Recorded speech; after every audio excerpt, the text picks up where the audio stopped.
Thank you, Mike. Hello, everyone, again.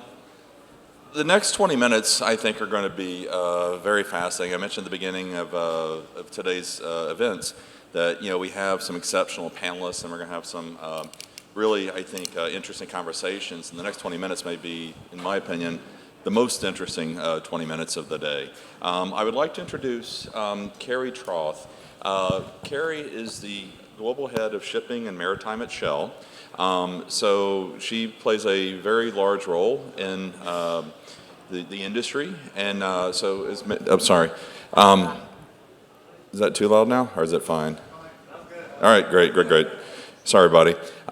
So let me do that again real quickly, the abridged version. I'd like to introduce Karrie Trauth. She is the Global Head of Shipping and Maritime at Shell. Karrie, we have 20 minutes. I was hoping to cover three things with you in the next 20 minutes. One, your background, your career, how you got to where you are. Two, Shell's views and commitments on decarbonization, which is an extremely important topic for the audience members. And then third, since this is marine money, a lot of ship owners, investors in the audience would like to conclude by talking about how Shell currently views securing tonnage, making investments in shipping, et cetera. So that's the goal. So Karrie, you've held a variety of senior positions at Shell across your career to this point, navigated one of the world's largest global energy businesses. I worked at Shell for 9 years. I know how hard it is to navigate a large business like that. What was your secret to success? What lessons can you share with others in the industry? When you look back, what were some of the pivotal moments in your career? Well, perhaps we go right to the beginning, and I know Jim Lawrence wanted me to mention that all of my success comes from being an alpine ski racer at college. This is what Jim and I bonded on the first time that we talked. But joking aside, I've been in the maritime industry since school.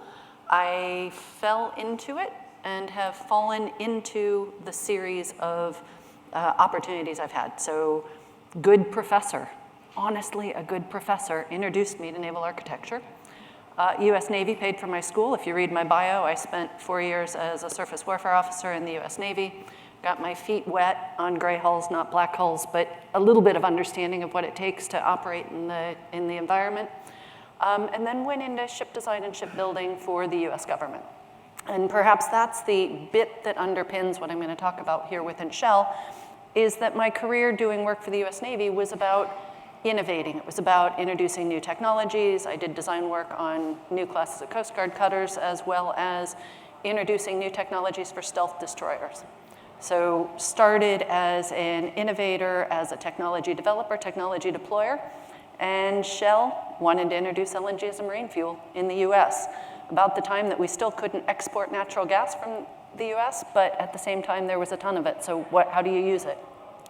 So they were looking for a technologist, a maritime American with stakeholder skills and used to working in an environment of lack of rules and lack of guidance.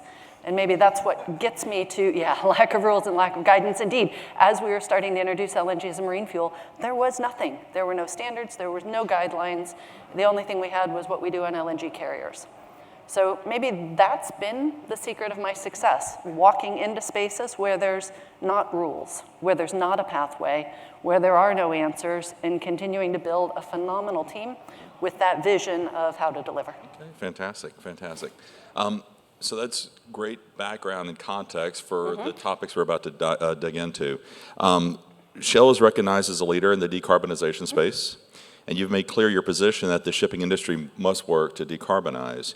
Can you tell us how Shell's shipping business is approaching decarbonization and what that means to you? Yeah, happy to do that. Thanks. So when I think about Shell Shipping, Shell Maritime, we're first fuel sellers. So we're one of the largest fuel providers for marine bunkers globally, both with traditional fuel oils as well as lower carbon fuels. We are one of the world's biggest charterers and certainly one of the biggest charterers of tankers. We are ship managers. We have a small fleet of ships that we manage ourselves. We're technology developers, and then in the end, we're partners. And when I think about decarbonization through all of those lenses, you think first about the solutions that work. So that's whether it's as a charter, whether it's as a ship manager or a fuel seller.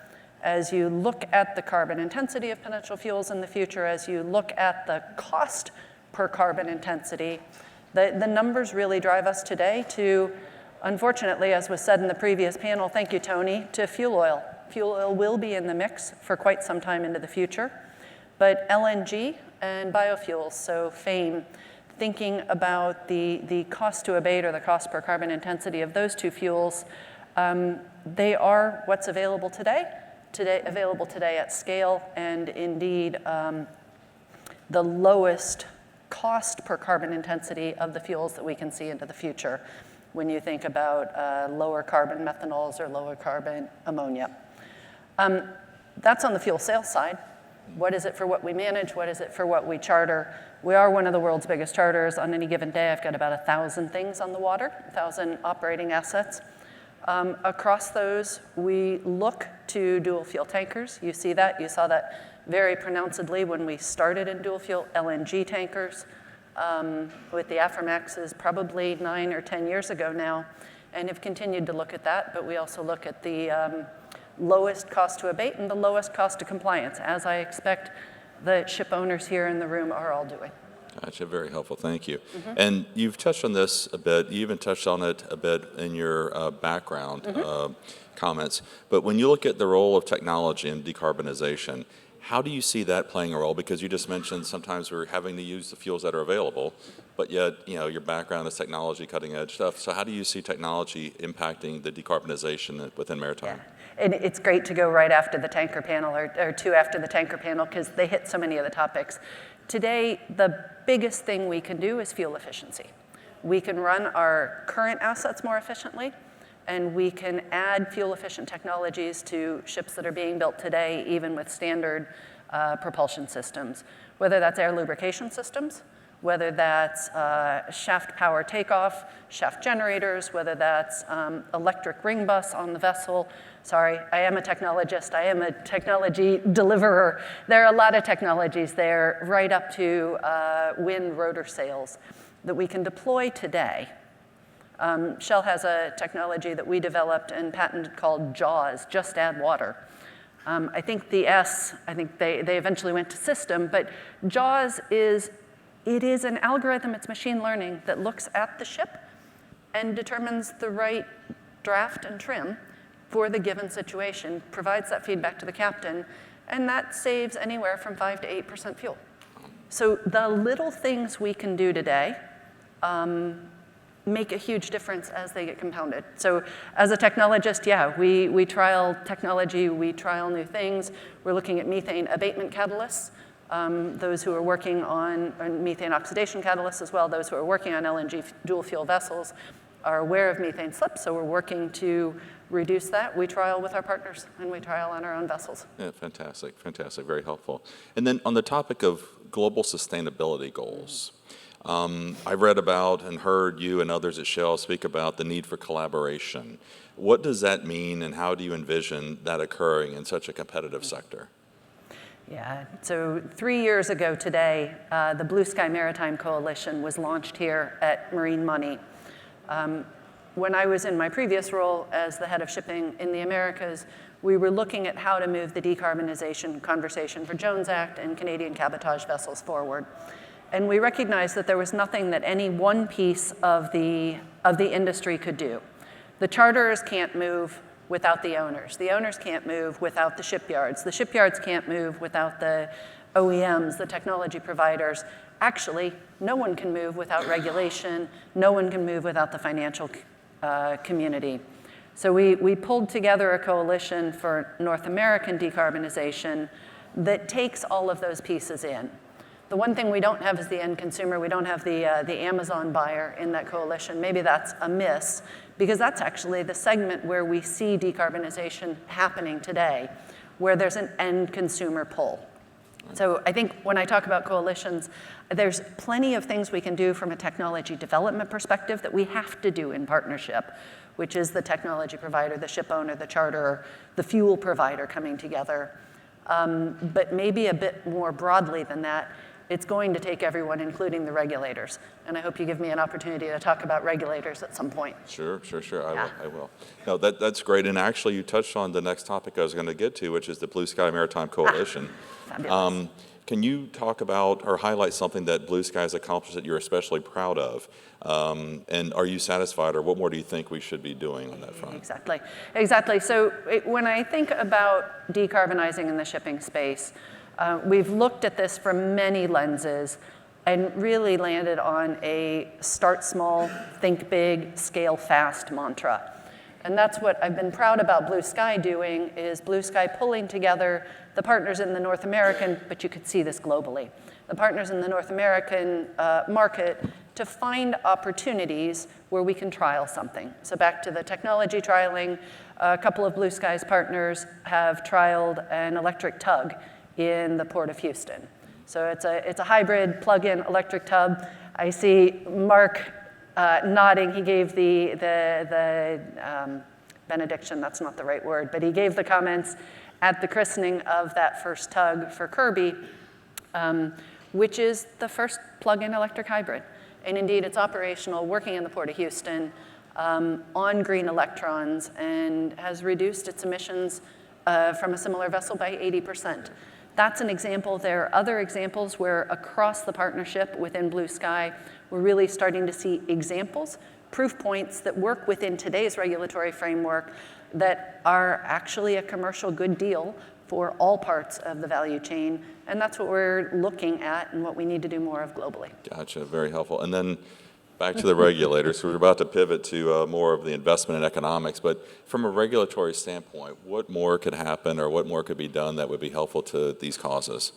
Yeah, so I think we heard in the tanker panel, and I'm sure you've heard throughout, that actually we are a compliance-driven industry. And quite simply stated, without a regulatory framework that we can all work in, we will struggle to shift the industry. So I must say I'm incredibly pleased with the IMO and their decisions last year to set the ambition of net zero by 2050 with interim milestones in 2030 and 2040. That was great progress to bring that back and bring it into the prompt rather than leaving us all to think about what decarbonization by the end of the century looks like. But now the next step is, what does that mean? So you can have trajectories, you can look at CII, you can look at the trajectories, you can look at what's required, but actually until there's a pricing mechanism, call it a market-based measure, but until there's a financial commitment associated with that, it's going to be very hard for any of us, charter, owner, operator, to invest, or shipyards for that matter, to invest in new technology that'll decarbonize. So when I look to the work that the IMO is doing at the next cycle of MEPC, and actually for the next couple of years, I'm really motivated by the development of these market-based measures. Gotcha. Because in the end, we are a competitive industry. I think the comment that cargo owners in the tanker sector work on pennies in the VLCC, and that's what we're looking at, actually, it does make a difference when you have a carbon price and there's a meaningful carbon price. Gotcha. Yeah, very, very helpful and very interesting. Mm-hmm. So not pivoting too much towards investments in economics, but still keeping within the theme of climate, emissions, et cetera. So when you talk to lenders that are out there, and they're becoming increasingly aware of the role of integrating climate considerations into new buildings and things of that nature, and attempting to encourage ship owners to make new building choices that are more aligned with decarbonization goals, what are the opportunities in this space that you've observed that where more could be done, or kind of trying to accomplish those goals within that framework? Yeah, thank you. So you haven't yet gotten my data transparency mantra, but actually data transparency is probably the next thing that's most important. It will underpin the market-based measures that I talked about, that I anticipate the IMO is going to work towards, that we see with the EU. I think there are probably quite a number of members of the Poseidon Principles here in the room. There are 35 major lenders who've signed up to reporting the emissions of their lending. And I think that's a great first step, because that creates transparency and starts to show what's in lending. But of course, at the same time, that's mostly Western companies. That's not looking at the Chinese investors, the Chinese banks. And I don't know that they will ever join Poseidon Principles and start reporting. So when I think a bit more broadly, let me back up on this one. When I think a bit more broadly about data transparency in the investing community, it's about understanding what you're investing in. It's about understanding the choices that the ship owners are making around fuels and around technologies so that you understand what you're investing in. Methanol came up on the panel, 2 panels before me, or during the tanker panel. And the carbon intensity and the cost for low carbon methanol or zero carbon methanol, synthetic methanols into the future is incredibly high.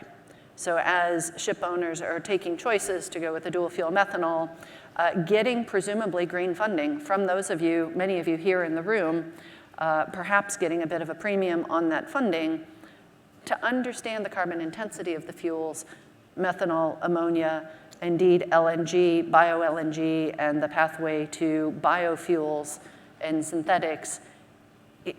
Today, that transparency doesn't exist, and it's something that one integrated energy company can't alone share, but it's another one of those calls for collaboration. How do we get the carbon intensity? How do we get the costs publicly available? Shell's done some analysis, which gets back to why we're looking at LNG, FAME, and bio into the future alongside fuel oil, is that the analyses we've done have shown that LNG, bio-LNG, and FAME are significantly more cost-effective per carbon intensity than the other fuels that are being proposed. Okay, interesting, fantastic. And then this is just And happy to talk about that offline to anyone. Right. Well, in the remaining few minutes, this is just going to be more, the next couple will be more like economic type questions. So how do you determine whether to own a ship, whether you want a long-term charter a ship or whether you want a short-term charter ship? What goes in? I mean, we got 3 minutes. It'll probably take 30 minutes. With 3 minutes on the question. clock, it really comes down to market segment. Yeah. There are segments that we're long, we're almost exclusively long-term time charter. There are segments where we're almost exclusively spot, and it really depends on the dynamics of those individual markets. Right. Okay. Yeah, and ownership, although we don't own any vessels today, ownership isn't off the table as we consider in our metrics. Gotcha. Wonderful. 2 minutes left. We got plenty of time. Have Shell's decarbonization goals and priorities changed the way you think about securing tonnage? Sure. Of course it does. And if anybody missed it, earlier this year, Shell updated our group energy transition strategy. It's available online. But it set out some pretty meaningful goals for us on our pathway to net zero by 2050. That includes our freight, as it turns out. We absolutely look at the carbon emissions over the tenure of the charters of the vessels we're looking at. Where we're causing vessels to be built, we're looking at a minimum for vessels that have a significant step change in efficiency, whether that's ship design or whether that's operational efficiencies built in compared to the existing tonnage. Okay, interesting. And then 2 more questions, 2 minutes. Where does safety factor into all of this? I mean, it has to matter. Okay, so that's a 15-minute answer, but the 1-minute answer is, without the people, we don't have an industry. Without the men and women who go to sea on our ships, we don't have an industry. We must factor safety in. We must factor safety into the fuels, to the operations, and indeed how we operate our vessels. So safety underpins everything. Yep, exactly. And then final question. We're always encouraging young people to join our industry. We have some young faces in the audience. Can you give us your pitch on why they should pursue a career in the global shipping industry? Absolutely. So assuming we have that safe industry, that we are decarbonizing safely, taking that as a given, shipping industry is phenomenally interesting. For those in the world who are really living in a world of poverty, it's a step out of poverty to go to sea. For those who have been to sea and find a path ashore, it's a step to a room that looks like this.